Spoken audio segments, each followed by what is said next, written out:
আমার সাধুগুরু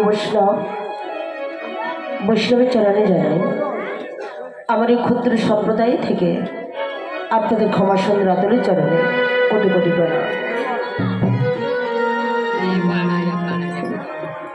আপনাদের চরণের কোটি কোটি প্রণাম জানিয়ে আপনাদের মতো সাধুগুরু বৈষ্ণবের চরণ ধরে মাথায় নিয়ে এখন আমি মধ্যাহ্নের সময় এসেছে আপনাদের সম্মুখে ভগবান কৃষ্ণচন্দ্র আমার পতিত পাবন গৌর হরি যে লীলা করেছে সেই লীলার কিঞ্চিত আপনাদের সম্মুখে পরিবেশন করার জন্য। এখন যে লীলা আমরা সবাই স্মরণ করব সে লীলা হলো ভগবান কৃষ্ণচন্দ্র আমার পতিত পাবন গৌর হরি মধ্যাহ্নকালীন লীলা সুরজ পূজা।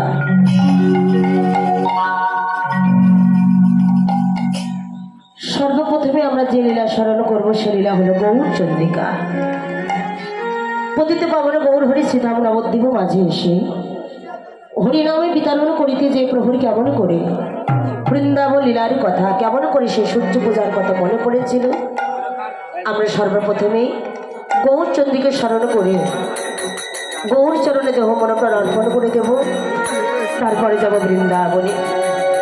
এই বৃন্দাবনে গিয়ে দেখবো ভগবান কৃষ্ণচন্দ্র আমার শ্রীমতী রাধারানী ভানু পূজার চরণায় বন মাঝে কেমন করে কালো পূজা করেছিলেন। মধ্যাহ্ন সময় প্রভু আমার পূজা করলেন গো মা। শাস্ত্রে বললেন সকাল বিকাল মধ্যাহ্নকাল সন্ধ্যাকালে যেমন হয় ঠিক তেমন করে আমাদের মানব দেহে সকাল বিকাল মধ্যাহ্নকাল সন্ধ্যাকাল হয়। সকালে কখনই না মাতৃগর্ভাগার দিয়ে যেদিন আমরা ধরাধামের মাঝে এসেছিলাম সেদিনই হয়েছিল আমাদের সকাল। আর মধ্যাহ্নকাল কখন না যখন জীবের পরিপূর্ণ যৌবনের সময়। এই যৌবনের সবাইকে বলা হলো মধ্যাহ্ন সময়। এই মধ্যাহ্ন সময় কৃষ্ণ সাধন ভজন করার উপযুক্ত সময় বাবা।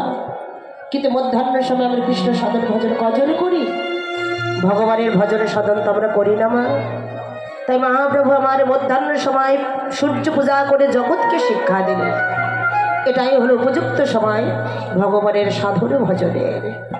তোমরা সবাই আমার কাছে এসো। এই বলে মহাপ্রভু আমার সূর্য পূজার ভাবে বিভাবিত হলে আসুন শ্রীধাম নবদ্বীপ মাঝে আমরা পূজার ভাবে বিভাবিত হয়ে প্রভু কেমন করে সূর্য পূজা করেছিলেন আমরা সেই লীলা স্মরণ করে যাই। রাধে মায়েরা সবাই ভালো আছেন তো মা? সবাই ভালো আছে? তাহলে আমার কৃষ্ণ ভক্ত বাবা মায়েরা যারা ভালো আছেন সবাই যদি হাত তুলে একটু বলবেন আর আমার মহাপ্রভুর চরণে দেব মনে প্রাণ অর্পণ করে দিন।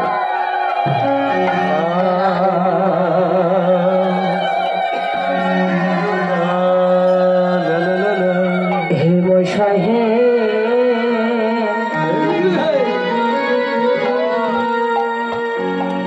মশাই হে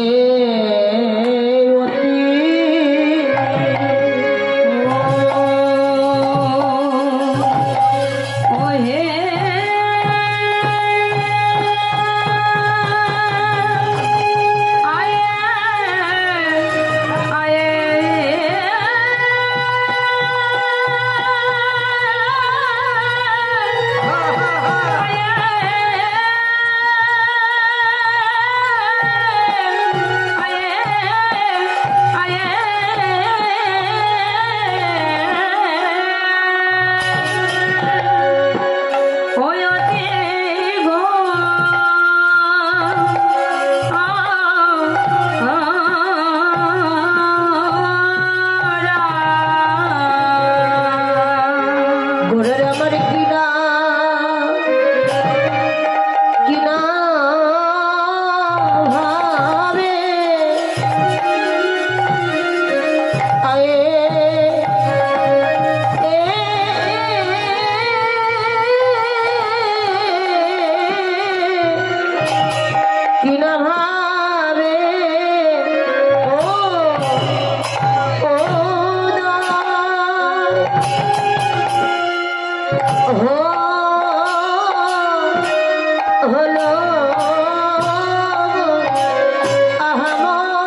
জগু জন নয়নই আনন্দ। বৈষ্ণব পদকবি আমার গৌর হরিকে দর্শন করলেন বাবা। গৌর হরিকে দর্শন করে বললেন, ওগো তোমরা শুধু একটিবার চেয়ে দেখো আমার গৌর হরিকে। আমার গৌরকে দেখে মনে হয় গোড়া যেন সোনা। সোনার কথা বললেন গো মা, কিন্তু কোন সোনার কথা বলেছেন বাবা? না, আমরা যে সময় সোনা পড়েছি উনি কি ওই সোনার কথা বললেন? বললেন না। তাহলে কোন সোনা? স্বর্ণকারীর দোকানের সোনা। স্বর্ণকার কি করে? সোনাতে সহাগা দিয়ে সোনাকে গলায় নানাবিধ অলঙ্কারে তৈরি করে। বৈষ্ণব পদকবি বললেন, সোনাতে সহাগা না দিলে যেমন সোনাটি গলে না, আর এই নদিয়ার মাঝে কলিযুগ মাঝে উদয় হয়েছে আমার গৌর সোনা। আমার গৌর সোনাতে যদি সহাগা না দেওয়া হয় আমার গৌর সোনাও গলে না। কিন্তু কোন সহাগা দিতে হবে বাবা? স্বর্ণকারের দোকানের সহাগা নয়। বললেন, আমার গৌর সোনাকে যদি গলাতেই হয়, এই কলিযুগ মাঝে যদি কোনো সাধকের বৈষ্ণব, যদি কোনো বৈষ্ণবী প্রেমরূপ সহাগা যদি আমার গৌর সোনাতে দেওয়া হয়, আমার গৌর সোনা ভক্তের কোমল চরণে গলে যায়।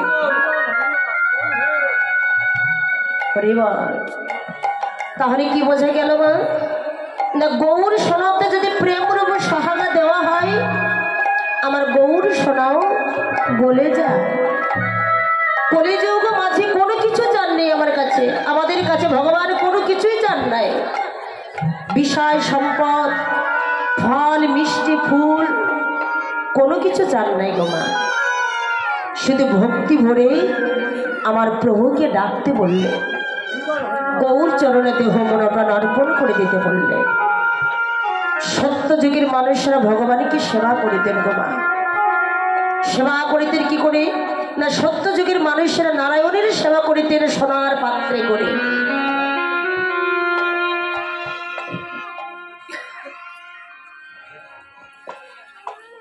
সত্যের মানুষেরা সোনার পাত্রে করে আবার ভগবানকে সেবা দিতেন। ত্রেতার মানুষেরা ভগবানকে সেবা দিতেন কেমন করে? রূপার পাত্রে করে সেবা দিতেন।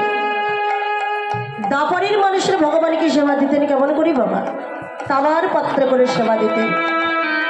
তাহলে সত্যের মানুষ সোনার পাত্রে, ত্রেতার মানুষ রূপার পাত্রে, আর দাপরি মানুষেরা তামার পাত্রে করে ভগবানকে সেবা দিতেন। এবার আপনারা বলুন বাবা, কলিযুগের মানুষেরা আবার ভগবানকে কেমন পাত্রে সেবা দিলে আবার ভগবান গ্রহণ করবে? বৈষ্ণব পদকবি আমার গৌরীকে দর্শন করে বললেন, উনি কাঙালের ঠাকুর। প্রভু কলিযুগ মাঝে যে এসে উদয় হলেন, এমন দয়ালু, এমন কৃপালু যে কোন পাত্রে করে সেবা দিলে ভগবান আমার গ্রহণ করবে। সোনার পাত্রে নয়, রূপার পাত্রে নয়, তামার পাত্রে নয়, ভগবানকে সেবা দিতে বললেন মাটির মাল সাথে করে, মাটির পাত্রে করে সেবা দিতে বললেন গো মা। এই মাটির পাত্রে কিন্তু সবাই সেবা দিতে পারে, কিন্তু কলিযুগ মাঝে প্রভু আমার মাটির পাত্রে কেন সেবা করলেন? মা আর যুগের মতো তো বলতে পারতে আমি রূপার পাত্রের সেবা করব, আমি তাওয়ার পাত্রের সেবা করব। বললেন না, কলিযুগে প্রভু আমার মাটির মাল সাথে করে সেবা করেছে। কিন্তু কেন কেন কলিযুগে মানুষের মাটির মাল সাথে করে সেবা না দিলে ভগবান আমার সেবা গ্রহণ করেন না, মহাপ্রভু সেবা গ্রহণ করেন না? মাটির মালের সাথে করে সেবা দিতেই হবে কেন? ত্রেতা যুগে প্রভু রামচন্দ্র যখন 14 বৎসরের জন্য বনবাসে যান, বনবাসে গিয়েছিলেন 14 বৎসরের জন্য। যখন উনি বনবাসে চলে যাচ্ছে,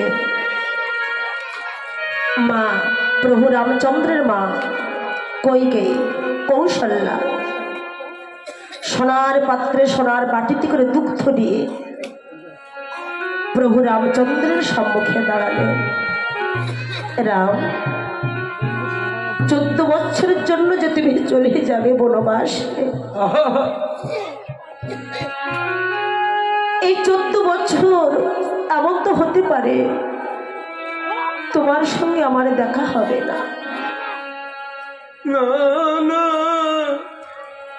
তুমি যে 14 বছরের জন্য বনবাসে চলে যাবে, হয়তো তোমার সঙ্গে আমার দেখা হবে না বাবা। তো তুমি যে চলে যাচ্ছ, যাওয়ার সময় একটু দুগ্ধ সেবা করে যাও বাবা। আমি হয়তো এমন হতে পারে 14 বছর পর এসে তুমি আমার আর দেখতে পাবে না, আমি তোমার দেখতে পাবো না। তুমি একটু দুগ্ধ সেবা করে যাও বাবা। যখন সোনার পাত্রে দুগ্ধ নিয়ে প্রভু রামচন্দ্রের সম্মুখে ধরেছে, দুগ্ধ সেবা করতে যাবে, ঠিক এমন সময় দূরে দাঁড়াইয়েছিল বিমলা।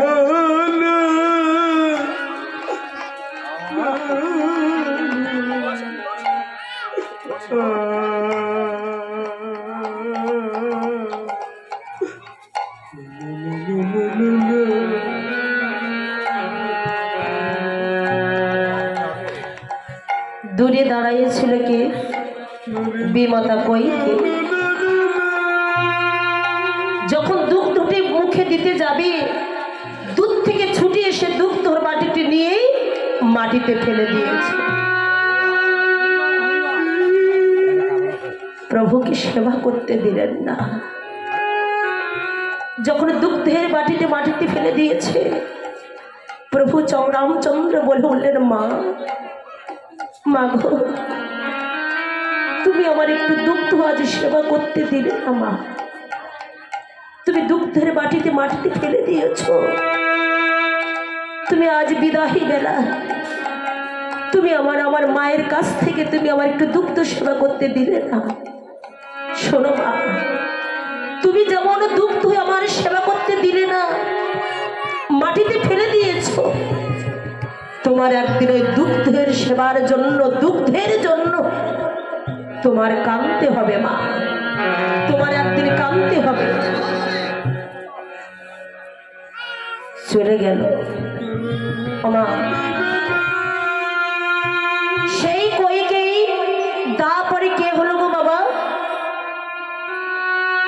দৈবকী মা। ভগবান কৃষ্ণচন্দ্র যখন দৈবকীর গর্ভে জন্মগ্রহণ করলেন, গর্ভে জন্মগ্রহণ করলেন বটে, কিন্তু স্তনের দুগ্ধ তিনি পান করেননি। জন্ম হওয়ার সঙ্গে সঙ্গে চলে গেলেন কোথায়? মথুরা, গোকুলে চলে গেলেন। দুগ্ধ তিনি পান করেননি গো মা। দৈবকীর গর্ভে আসলেন বটে, কিন্তু দুগ্ধ তিনি পান করেননি গো মা।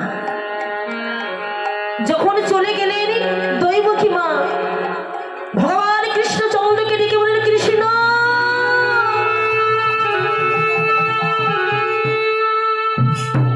কৃষ্ণ, তুই আমার গর্ভে এলি বাবা, কিন্তু আমার স্তনের দুগ্ধ দিয়ে একটু পান করলি না। আমি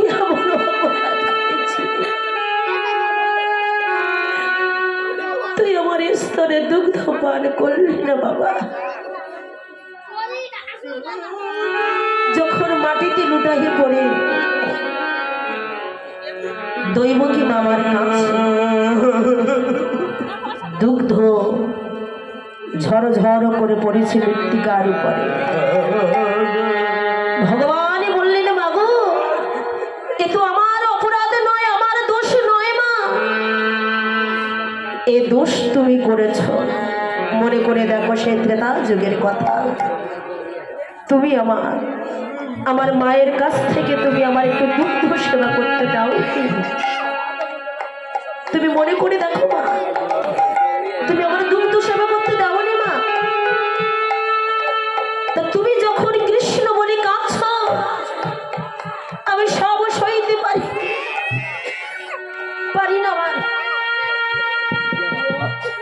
ভক্তে নয়ন জল সহিত আরেকটু দাও, আরেকটু দাও। ভক্তের নয়ন জল আমি সইতে পারি না। তা তুমি যখন দুঃখের জন্য কাঁদছো আমার বদনে দেওয়ার জন্য, আমার বদনে দেওয়ার জন্য তুমি যখন কাঁদছো মা, আর তোমার দুঃখ যে মাটিতে ঝড়ো ঝড়ো করে ঝরে পড়েছে, আমি তোমার কথা দিলাম মা, ওই যে মাটিতে তোমার দুঃখ ঝরে পড়েছে, ওই কলিযুগ মাঝে ওই মাটি থেকে তৈরি হবে মাটির মালসা। আর আমি তোমার কথা দিলাম মা, ওই কলিযুগ মাঝে যদি কোনো কাঙাল ভক্ত ওই মাটির মালসাটা করে নৈবেদ্য নিয়ে যদি আমার একবার প্রাণ ভরে রেখে বলতে পারে প্রভু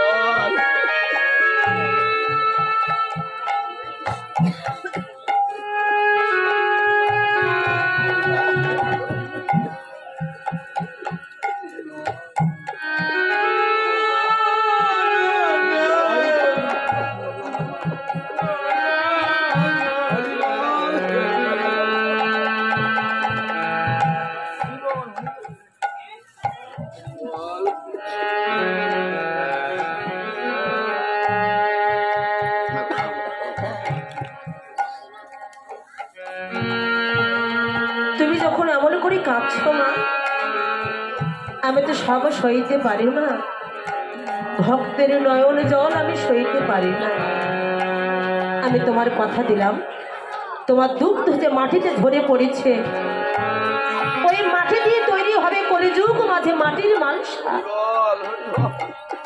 আরে কলিযুগ মাঝে কোনো কাঙাল ভক্ত ওই মাটির মালসাতে নৈবেদ্য সাজাই যদি আমার একবার প্রাণ ভরে রাখতে পারে, ওই কলিযুগ মাঝে মাটির মালসার প্রসাদ হবে আমার শ্রেষ্ঠতম প্রসাদ। আমি কথা দিলাম মা, ওই কলিযুগ মাঝে ওই মাটির মালসাতে করে আমি সেবা করব। তুমি তো আমার মা, আমি কথা দিলাম ওই কলিযুগ মাঝে ওই মাটির মালসাতে করে আমি সেবা করব মা, আমি সেবা করব। ওই জন্য বলেন কলিযুগ মাঝে যদি কেউ মাটির মালসাতে করে আমার বউকে সেবা দিতে পারে, বলে নয়ন জলে ডাকিলে পারে সে যে না এসে কি থাকিতে পারে।